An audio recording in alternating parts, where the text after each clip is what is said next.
عبال ما وقفت قدام كاميرا بقى سني 3 سنين 3 سنين ونص يعني. انت فنان وان انت صغير قدير. وكان بيعملوا سندوتشات ملوخيه، فعين كان يفضل يعيط في اللوكيشن، انت كنت سبب ان انا ابقى حد مهم وانا بشكرك على اللي انت عملته في المسلسل. لا تتخيلي يا هنادي الكلام ده جالي كام مره. انا بعد الوصيه قلت انا مش عايز اكمل. كنت انا بيومي فؤاد وانا صغير بالظبط.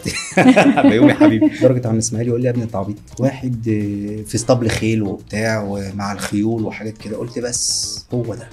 بره بقى الدكتور وقرفه، اكتشفت ان الدكتور بيطري.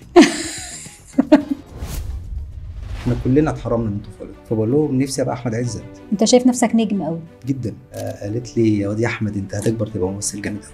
يعني النجوميه دي ظلمتكوا شويه؟ يعني هي ما بتحسبش كده خالص، هو في الاخر كل واحد بياخد نصيب. يعني انت ندمت على اختفائك فتره؟ انا كنت اطلع وكيل المدرسه اقول له لو سمحت انا عندي تصوير افتحوا له الباب. قالوا لا ما يتضربش بديل البقر، يتضرب باللسان. نرجع نلوم على دلوقتي الطفل عامل كده، وكانوا بيجي له ناس من الامم المتحده عشان يتفرجوا عليهم، كان في اهتمام. شايف وانت راجع الرحله كانت سهله؟ الرجوع كان سهل خالص. دي معاناه بنت لذينه. عشان ترجع دخلت ورك شوب تقريبا؟ يعني انا خدت الموضوع من زيرو. انا كنت بعمل كاستنج. عارفه ايه كاستنج؟ كاستنج ان انا اروح اتصور واقول انا فلان الفلاني، بس بعد اسبوع تصوير وقفوا وقالوا لا هنجيب احمد عز.